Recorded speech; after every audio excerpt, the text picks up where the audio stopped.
हरियाणा प्रदेश की राजधानी चंडीगढ़ है रहेगी, क्योंकि पंजाब द्वारा पारित इस प्रस्ताव के कोई मायने नहीं हैं। तत्कालीन सरकारों ने पंजाब की ने हरियाणा प्रदेश के साथ इस प्रकार से व्यवहार किया कि हम पाकिस्तान से भी बुरे हैं।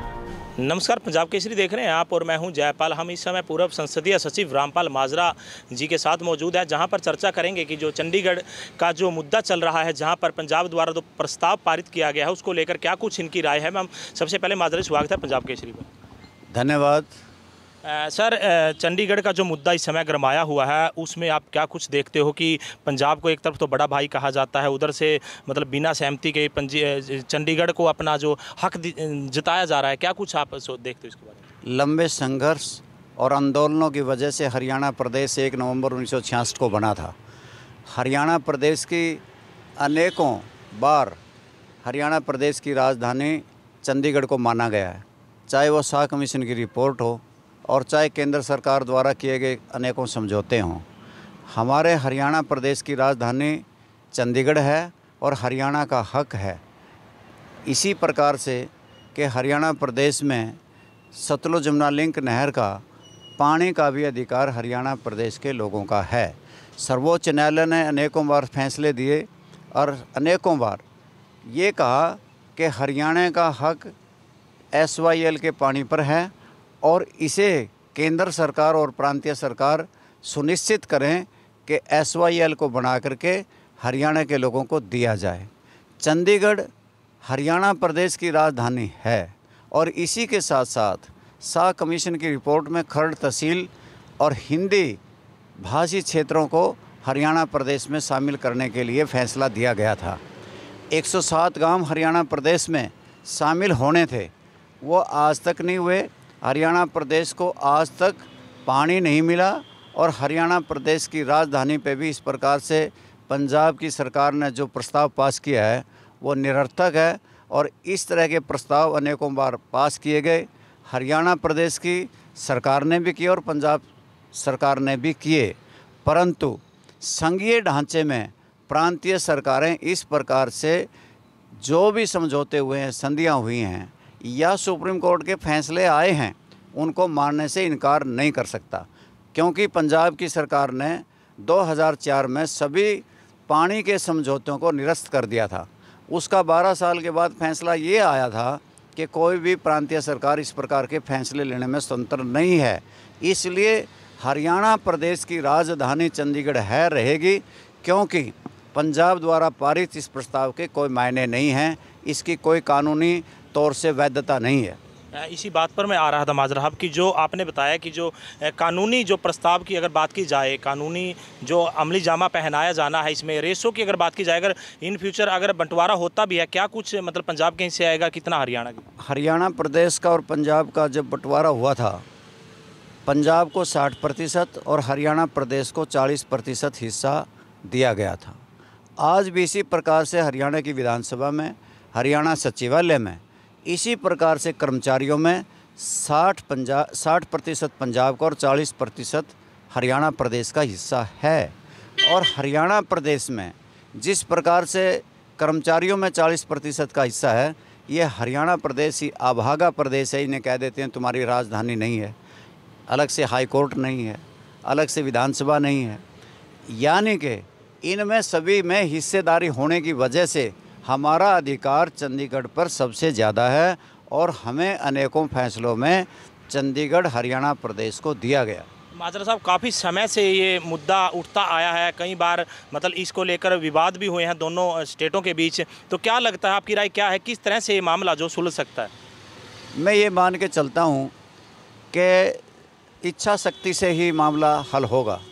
कि देश के सर्वोच्च न्यायालय ने 2004 में ये फैसला कर दिया कि पानी हरियाणा प्रदेश को दिया जाए, सतलुज यमुना लिंक नहर को बनाया जाए, और 2002 और 2004 और 2016 को 3 बार फैसले आए कि सभी में ये कहा गया कि हरियाणा का पानी पे हक है और हरियाणा पानी के बिन वंचित है, सूखा है, किसानों की दयनीय स्थिति है। इसलिए हरियाणा प्रदेश का SYL पे 600 करोड़ रुपया भी खर्च हुआ है। इसलिए हरियाणा प्रदेश को पानी दिया जाना सुनिश्चित किया गया था और तत्कालीन सरकारों ने, पंजाब की, उन्हें हरियाणा प्रदेश के साथ इस प्रकार से व्यवहार किया कि हम पाकिस्तान से भी बुरे हैं, पानी पाकिस्तान को जा रहा है और हरियाणा को दे नहीं रहे। ये सारा का सारा मसला आपस में बैठ कर के हल हो सकता है और हरियाणा प्रदेश को पानी दिया जाना बहुत ज़रूरी है और हरियाणा प्रदेश की राजधानी चंडीगढ़ में जमे रहना भी बहुत ज़रूरी है। तो माजरा साहब, जो पानी का मुद्दा SYL का आपने किया और जो चंडीगढ़ का जो हिस्से की बात चल रही है, कहीं ना कहीं मानते हैं कि आम आदमी पार्टी को ये इस समय एजेंडा, क्योंकि अभी पंजाब में सरकार बनी है, इधर हरियाणा में चर्चाएं, अभी उन्होंने कदम ही रखा था, तो क्या कुछ उनको मतलब इससे जो लाभ होगा या नुकसान होगा, क्या मायने आप? उन्हें ये चाहिए था कि जनता से किए वायदों को पूरी तरह से निभाते, लोगों के बीच में रहते, लोगों की समस्याओं को दूर करते और जिस तरीके से वायदे किए हैं 300 यूनिट तक के बिजली माफ़ी का, 1000 महिलाओं के खाते में, ये सारे के सारे वायदे पूरे करने चाहिए थे। और बजाय इसके कि अंतर राज्य विवादों में पड़ के पंजाब और हरियाणा के मुद्दों को खड़ा करके, तो मैं ये समझता हूँ कि हरियाणा प्रदेश के लोगों की भावनाओं से खिलवाड़ किया गया, उनको भड़काया गया और हरियाणा प्रदेश के अधिकारों को जिस प्रकार से स्नैच करने की कोशिश की गई है पंजाब की सरकार के द्वारा, मैं समझता हूँ वो गलत किया। माजरा साहब, बेरोज़गारी की अगर बात की जाए, भ्रष्टाचारी की बात की जाए, ओल्ड पेंशन की बात की जाए, तमाम मुद्दे हरियाणा में चल रहे हैं, आप किस तरह से देखते हो? मैं ये मान के चलता हूँ आज हरियाणा प्रदेश में भ्रष्टाचार चरम सीमा पे है और हरियाणा प्रदेश बेरोज़गारी में नंबर 1 पे है और महंगाई आसमान को छू रही है। पेट्रोल के, डीजल के, आपके साथ PNG, GNG, CNG और इसी प्रकार से रोड़ी, बजरी, सीमेंट, सरिया, लोहा, कार, जीप, मोटरसाइकिल सब महंगे हो गए हैं, जूते, कपड़े सब महंगे हो गए हैं। आज कर्मचारी भी आंदोलित हैं, इसलिए आंदोलित हैं कि कर्मचारियों को भी ओल्ड पेंशन स्कीम लागू करने के लिए आंदोलित होना पड़ रहा है और पुरानी पेंशन के लिए वो अधिकारों की लड़ाई लड़ रहे हैं। कहीं आंगनबाड़ी वर्कर्स का आंदोलन है और वहीं पे हरियाणा प्रदेश में बेरोज़गारी चरम सीमा पे है कि 25 लाख बेरोज़गार नौजवान हैं। शिक्षा का स्तर निचले स्तर पर जा रहा है, आज पोस्टें खाली पड़ी हैं। 48,000 के लगभग आज शिक्षकों की पोस्टें खाली हैं और हमारी जो शिक्षा पद्धति है वो गिरावट की ओर जा रही है, रेटिंग नीचे आ रही है, चाहे वो यूनिवर्सिटी है, कॉलेज हैं, स्कूल हैं। और इसी प्रकार से कि हमारे हरियाणा प्रदेश में कि आप देखेंगे कि बेरोज़गारी की वजह से नौजवान अपने दूसरे देशों की तरफ रुख कर रहा है और यहाँ से थोड़ी बहुत ज़मीन है वो बेच के दूसरे देशों में जाके रोज़गार कमाना चाहता है।